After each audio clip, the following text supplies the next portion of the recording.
दमदार का शाम 7 बजे की बुलेटिन में हम देखेंगे। लोकसभा चुनाव को लेकर कल चुनाव आयोग तारीखों का ऐलान करेगा और इस बार लोकसभा चुनाव कितने चरणों में होगा ये यहां पर देखना होगा। लोकसभा चुनाव को लेकर समाजवादी पार्टी ने एक और लिस्ट जारी की है। इस लिस्ट में कौन कौन है ये आपको बताएंगे। डिप्टी सीएम ब्रजेश पाठक ने एसपी पर बड़ा हमला बोला है। ब्रजेश पाठक ने कहा है कि एसपी ने प्रदेश को माफिया दिया है। सीएम योगी ने आज कहा कि विकास के लिए भारतीय जनता पार्टी जरूरी है और कहां चल रही है जीएसटी की छापेमारी, ये भी हम आपको बताएंगे। इसके अलावा दूसरी खबरें भी होंगी। तो चलिए शुरू करते हैं आज का सफर।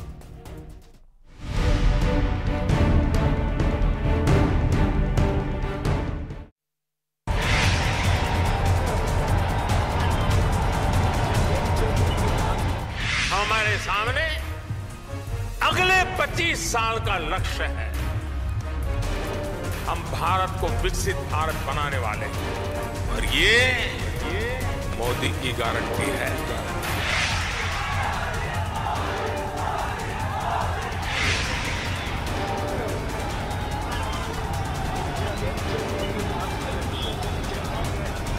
एनडीए सरकार 400 पार। मोदी की गारंटी है, मोदी की गारंटी है।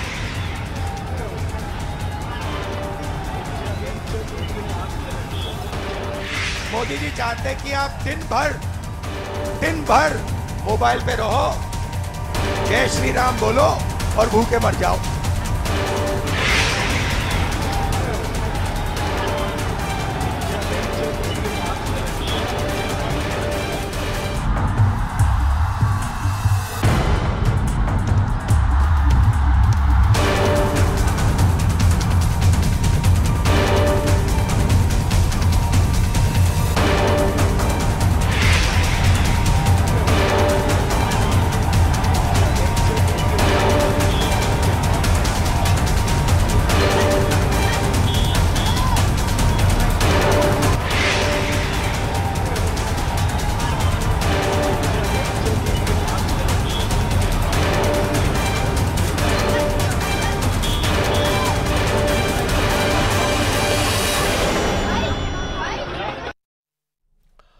कल लोकसभा चुनाव की तारीखों का ऐलान चुनाव आयोग करेगा। चुनाव आयोग कल दोपहर 3 बजे प्रेस कॉन्फ्रेंस करेगा और चुनाव की तारीखों का ऐलान करेगा। इसके साथ ही लोकसभा और कई राज्यों के विधानसभा चुनाव के कार्यक्रम की घोषणा भी कल की जाएगी। उड़ीसा, सिक्किम, अरुणाचल प्रदेश और आंध्र प्रदेश में विधानसभा चुनाव होने हैं। सूत्रों के मुताबिक 2024 के लोकसभा चुनाव 7 से 8 चरणों में हो सकते हैं। लोकसभा चुनाव के लिए सारी तैयारियां पूरी हो गई हैं और चुनाव आयोग ने इसकी समीक्षा भी पूरी कर ली है। मौजूदा लोकसभा का कार्यकाल 16 जून को खत्म हो रहा है और उससे पहले नए सदन का गठन करना होगा। पिछली बार लोकसभा चुनाव की घोषणा 10 मार्च को हुई थी और 11 अप्रैल से 7 चरणों में मतदान हुआ था। वोटों की गिनती 23 मई को हुई थी।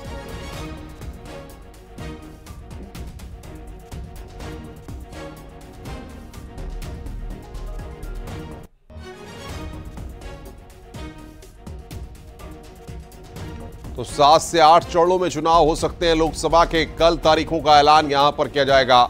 ये बड़ी खबर हम आपको बता रहे हैं। उत्तराखंड में भी एक ही चरण में चुनाव संभव। चुनाव की तारीख से जुड़ी ये बड़ी खबर इस वक्त हम आपको बता रहे हैं। लोकसभा चुनाव की तारीखों का ऐलान कल चुनाव आयोग करेगा। ये बड़ी खबर इस वक्त हम आपको बता रहे हैं। कल लोकसभा चुनाव की घोषणा की जाएगी और सबसे बड़ी बात यहां पर यह है कि जिस तरीके से मौजूदा लोकसभा का जो कार्यकाल है वो 16 जून को खत्म हो रहा है और उससे पहले नए सदन का गठन करना है। पिछली बार की अगर हम बात कर लें तो लोकसभा चुनाव की घोषणा 10 मार्च को हुई थी और 11 अप्रैल से 7 चरणों में मतदान हुआ था।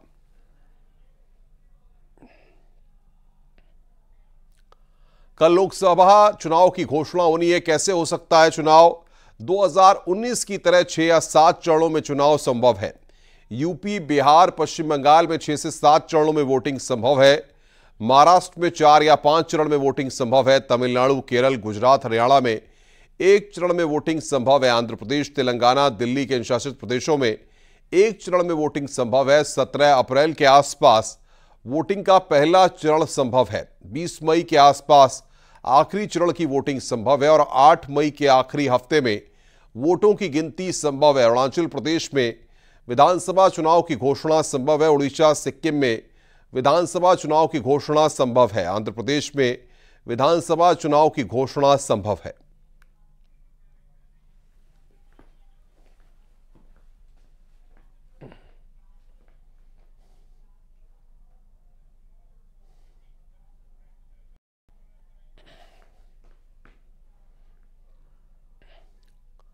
इधर लोकसभा चुनाव को लेकर समाजवादी पार्टी ने नई लिस्ट जारी की है। बिजनौर से यशवीर सिंह को उम्मीदवार बनाया गया है। नगीना से मनोज कुमार को टिकट दिया गया है। अलीगढ़ से विजेंद्र सिंह कांग्रेस में रह चुके हैं पहले और उसके बाद फिर समाजवादी पार्टी ज्वाइन की, उनको उम्मीदवार बनाया गया है। जसवीर बाल्मीकि को हाथरस से टिकट दिया गया है। दरोगा सरोज लालगंज से उम्मीदवार बनाए गए हैं। तो ये बड़ी जानकारी यहां पर हम आपको दे रहे हैं। समाजवादी पार्टी ने नई लिस्ट जारी की है। बिजनौर से यशवीर सिंह उम्मीदवार बनाए गए हैं। नगीना से मनोज कुमार को टिकट दिया गया है। अलीगढ़ से विजेंद्र सिंह को उम्मीदवार बनाया गया है। जसवीर बाल्मीकि को हाथरस से टिकट दिया गया है। दरोगा सरोज लालगंज से उम्मीदवार बनाए गए हैं।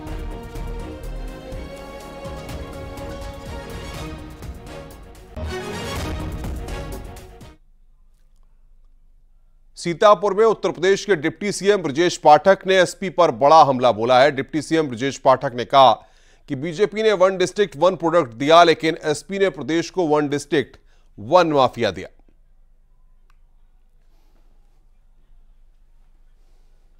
अगर हमारी सरकार ने, भाजपा सरकार ने 1 डिस्ट्रिक्ट 1 प्रोडक्ट लॉन्च किया तो माफिया कौन लाया था? समाजवादी पार्टी की सरकार ने 1 डिस्ट्रिक्ट 1 माफिया देने का काम किया था। सीतापुर को हम लोग आते थे, बचपन से सीतापुर आई थन, हम देखते रहन, एक एक गाड़ी में 10-10 बंदूका बैठ रहे, याद है कि नहीं? एक एक गाड़ी में 10-10 बंदूका। कल कई का सरकारी टेंडर कल फलाने ले है, टेंडर कई सड़क फलाने बनी है, कल प्लाट मकान दुकान है, सपा का झंडा लगा कब्जा कैले हो, ये हमारी सरकार है। अब गुंडा माफिया गायब है कि नहीं बताओ जरा दादा, गायब है कि नहीं? बोलो ना, कोई दिखाई पड़ रहे बंदूका, कोई दिखाई पड़ रहे, मुझे बताओ गुंडा माफिया। अब गुंडा माफिया की लुप लुप ले रही कि नहीं बताओ? ले रही लुप लुप। ये कानून की सरकार है, ये जनता की सरकार है, गरीब की सरकार है, ये गुंडों की सरकार नहीं है। गोरखपुर के मदन मोहन मालवीय प्रौद्योगिकी विश्वविद्यालय में सीएम योगी आदित्यनाथ ने औषधि विज्ञान एवं प्रौद्योगिकी विभाग के भवन का शिलान्यास किया, साथ ही छात्रों को टैबलेट बांटे। मुख्यमंत्री ने राप्ती नगर विस्तार और स्पोर्ट्स सिटी परियोजना का शिलान्यास भी किया। गोरखपुर में करीब 1900 करोड़ की परियोजनाओं का सीएम योगी ने लोकार्पण और शिलान्यास किया।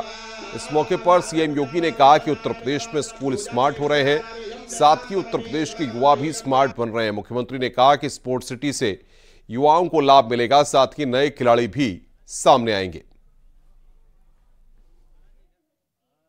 इस शहर की गली मोहल्ले से जुड़े हुए तमाम अन्य कार्य, जिन कार्यों को यहां पर आज लोकार्पित किया जा रहा है, कहीं आरसीसी की सड़क है, कहीं नाली का कार्य है। शहर के अंदर विकास प्राधिकरण ने हर विद्यालय में बेसिक शिक्षा परिषद के और विद्यालय में स्मार्ट क्लास दे दी है। यानी अब स्मार्ट सिटी ही नहीं, स्मार्ट क्लास भी होगी और स्मार्ट युवा भी होगा।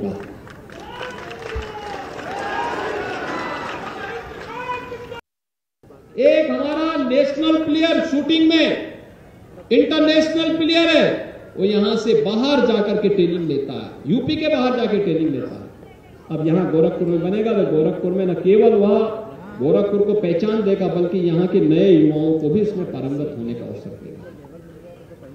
तमाम तरणताड़ आएंगे, तैराकी के नए नए यहां पर कार्यक्रम बनेंगे, नए एथलेटिक पैदा होंगे, lawn tennis, table tennis, badminton, cricket, football, इन सब में भी यहां के युवाओं को आगे बढ़ने का अवसर प्राप्त होगा।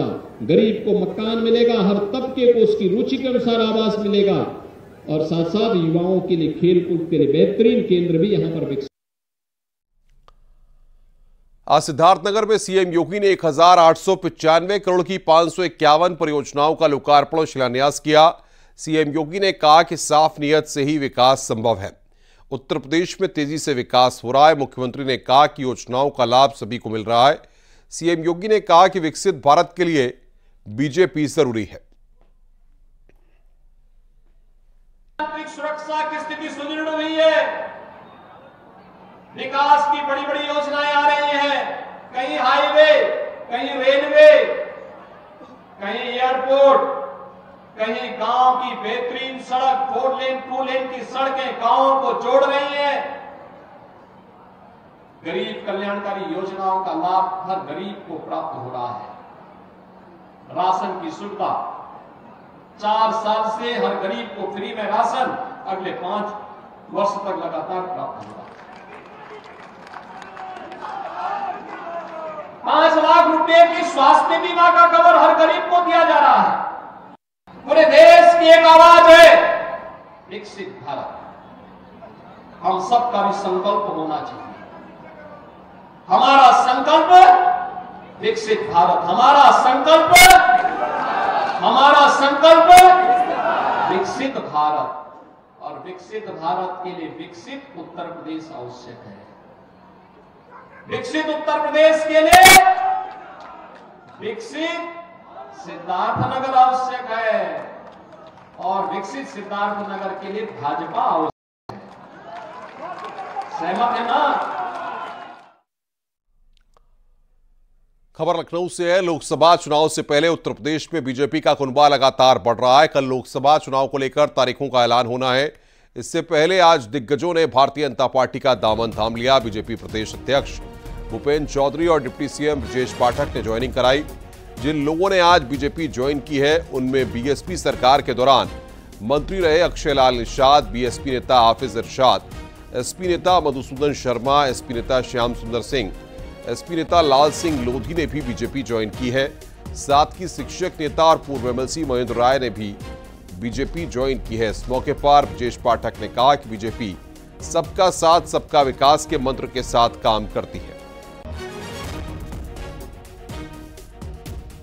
माननीय मोदी जी ने विकसित भारत का जो संकल्प लिया है, आने वाले दिनों में देश का एक एक नागरिक, प्रदेश का एक एक नागरिक ये मान रहा है कि भारतीय जनता पार्टी ने माननीय मोदी जी के नेतृत्व में बड़ी सफलता हासिल की है। आज हम कह सकते हैं माननीय मोदी जी ने जो नारा दिया था, भारतीय जनता पार्टी ने जो नारा दिया था, सबका साथ सबका विकास, सबके विश्वास के आधार पर हम लोग काम कर रहे हैं।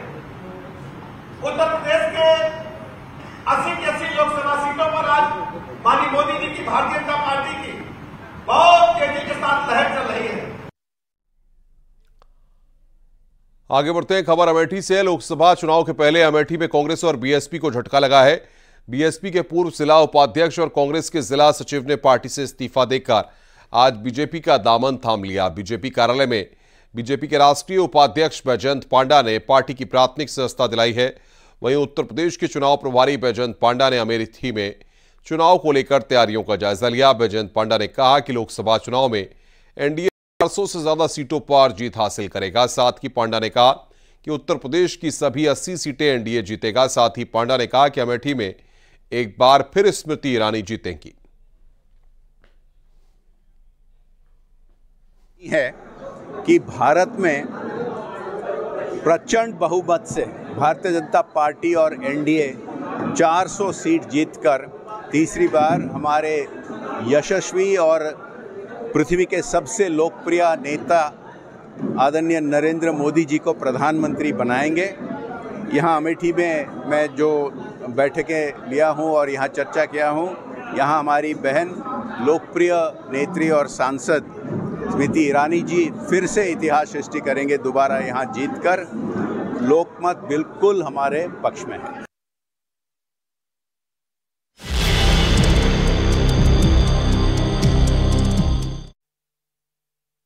डीजीपी अनंत कुमार ने सिपाही भर्ती परीक्षा पेपर लीक मामले में बड़ा खुलासा किया है।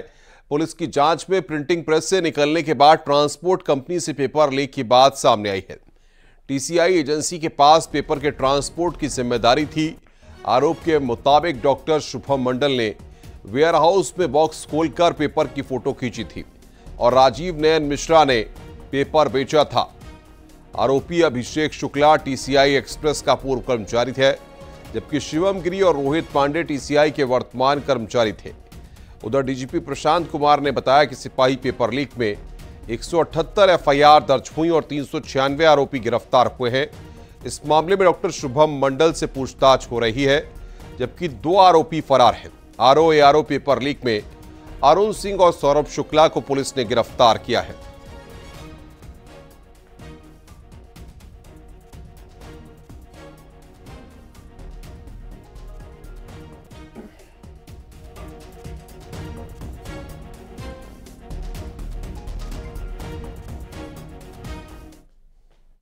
रोहित पांडे वेयर हाउस गए, जहां डॉक्टर शुभम मंडल ने ट्रंक बॉक्स को पीछे से, जो उसका हिंज होता है, उसको खोला और उसमें से यूपी पुलिस परीक्षा के कोड नंबर 2 का पेपर निकालकर फोटो खींच लिया तथा फिर बॉक्स को बंद कर दी। शुभम मंडल बॉक्स खोलने में फिर उसको उसी तरीके से पुनः उसी स्थिति में लाने में काफी एक्सपर्ट है।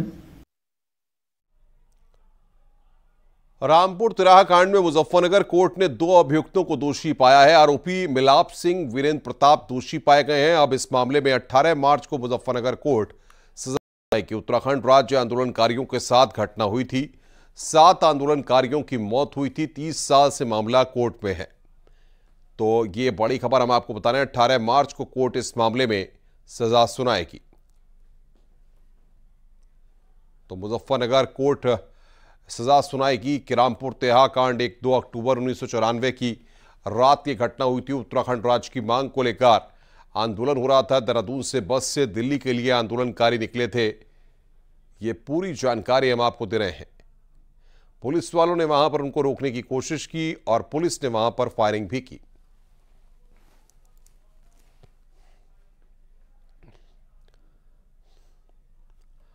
मुजफ्फरनगर में स्थित उत्तराखंड शहीद स्मारक पर आज उत्तराखंड के पूर्व मुख्यमंत्री और 2024 लोकसभा चुनाव में हरिद्वार से बीजेपी के प्रत्याशी त्रिवेंद्र सिंह रावत ने पहुंचकर श्रद्धांजलि दी। मीडिया से बातचीत में त्रिवेंद्र सिंह रावत ने कहा कि हरिद्वार से बीजेपी ही जीती।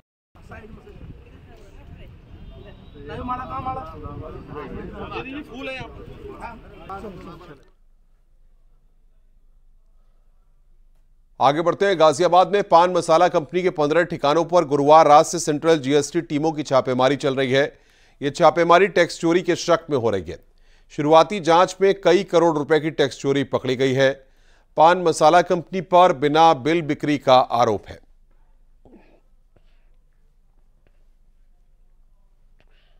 गाजियाबाद के कबीरनगर थाना क्षेत्र के बुलंदशहर रोड इंडस्ट्रियल एरिया में लगातार छापेमारी जारी है। छापेमारी की जा रही है जीएसटी की तरफ से। तस्वीरें आपको दिखाना चाहूंगा। ये वो कंपनी है जहां की ये बताया जा रहा है कि कमला पसंद पान मसाला और राजश्री पान मसाला बनाने की ये कंपनी है, जिसके अलग अलग 8 ठिकानों पे जीएसटी की लगातार रेड जारी है। इस रेड को तकरीबन 24 घंटे से भी ज्यादा हो चुके हैं। बताया जा रहा है कि कई करोड़ रुपए की जीएसटी चोरी का जो आरोप इसके ऊपर लगा था, उसके बाद से लगातार यहां पर ये रेड जारी की गई है और रेड अभी भी बदस्तूर जारी है। सूत्रों के अगर माने, सूत्रों के मुताबिक अब तक करोड़ों रुपए की हेराफेरी और जीएसटी की चोरी की बात सामने निकल कर आई है, जिसके दस्तावेज लगातार जीएसटी विभाग खंगाल रहा है। कैमरा पर्सन सतीश के साथ अमित राणा, न्यूज़ 18 उत्तर प्रदेश। खबर वाराणसी से है। बीते 21 फरवरी को वाराणसी के बनारस स्टेशन के ट्रेन से एक युवती की बोरी में बंधी हुई लाश मिली थी। इस मामले का पुलिस ने खुलासा कर दिया है। जिस लड़की की लाश मिली थी वो वाराणसी के कपसेठी क्षेत्र की रहने वाली थी। बताया जा रहा है कि पहले लड़की का अपहरण हुआ, फिर रेप और उसके बाद हत्या। मामले में पुलिस ने कोचिंग संचालक संजय पटेल को गिरफ्तार किया है। छात्रा से कोचिंग संचालक का 6 महीने से संबंध था, जिसके चलते वो गर्भवती हो गई। इसके बाद कोचिंग संचालक संजय पटेल ने लड़की की हत्या कर दी।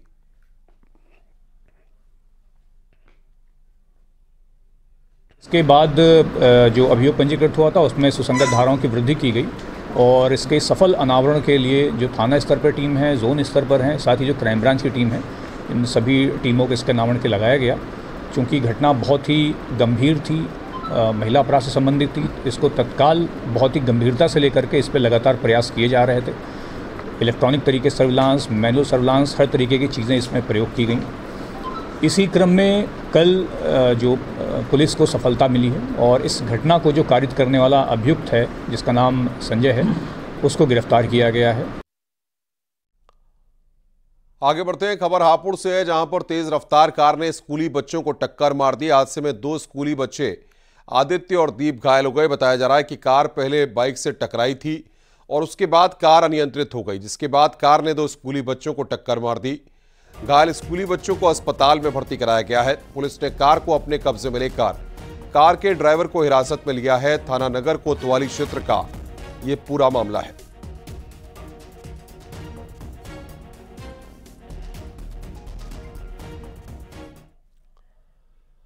रुक रहे हैं यहां पर एक ब्रेक